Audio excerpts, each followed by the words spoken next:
রোমানিয়ার গ্রামে আছি আমি। এই যে ক্ষেত লাগাইছে, কত সুন্দর ফসলের জমি দেখেন। সম্ভবত এটা লাগাইছে আপনার রসুন। আমাদের দেশে যেমন পেঁয়াজের শাক খায়, এদেশে খায় রসুনের শাক, বড় বড় রসুন, সম্ভবত রসুনের শাক। ঠিক আছে, এই হলো ক্ষেত জমিন, আর এই জমির লগে হলো এই বাড়ি। ঠিক আছে, দেখতে এরকম দেখা গেল, ভিতরে খুব সুন্দর কাঠের বাড়ি। ঠিক আছে, কাঠের পাটাতন দিয়ে বানানো। এই হলো রোমানিয়া। ইটালি ট্রানজিট পাইছিলাম, পায়া ইটালির এয়ারপোর্টের আউটসাইডে গিয়া প্রায় 11 ঘন্টা ঘুরছি। ঘোরার পরে মনে মনে ভাবলাম, ইটালি তো থাকলে অবৈধ থাকতেইব, 5 বছর 6 বছর 7 বছরও লাগতে পারে। আর রোমানিয়া যেহেতু সেনজেনভুক্ত দেশ হয়ে গেছে গা, তো এখানে গিয়েই তো আমি বৈধ।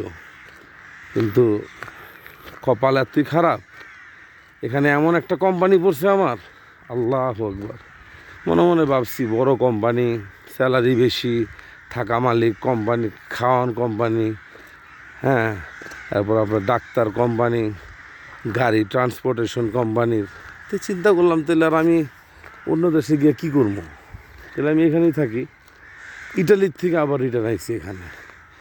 এখন কপালটা এতই খারাপ হয়েছে, আয়া এমন দৃশ্য দেখমু কল্পনা করতে পারি না। এখন মনে চিন্তাছে নিজের কপালে নিজে পিটাই। বন্ধু বান্ধব আত্মীয় স্বজন সবাই বলছে ইটালি থেকে জায়গা, কারণ মানুষ রোমানিয়া যায়, রোমানিয়ার থেকে আবার 5 লাখ 4 লাখ 3 লাখ টাকা দিয়ে গেম মারে ইটালি। আর তুই ইটালি গিয়া ইটালির থেকে কেন হইতাছিস?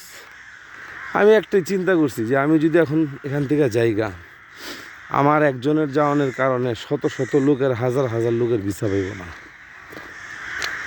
এইসব চিন্তা কইরা আমি আয়া পড়ছি রোমানিয়া। ইটালি থাকার সুযোগ পাই হয়, ইটালি থাকলাম না।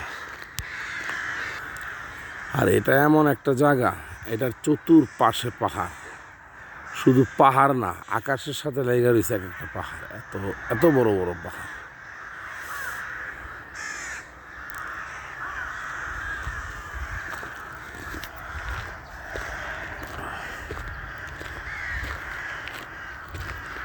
কত সুন্দর সুন্দর বাড়ি, চতুর্পাশে পাহাড়, ডাইনে বামে উত্তরে দক্ষিণে পূর্ব পশ্চিম, যেদিকে তাকামো ওইদিকে পাহাড়। এই অবস্থা। যাই হোক, সকলে আমার জন্য একটু দোয়া করেন, আমি যাতে আসলে আমি এখানে সিটিজেন পাইতে হইব, ওই পাসপোর্ট পাইতে হইব, এরকম আমার কোনো চিন্তা ভাবনা নাই।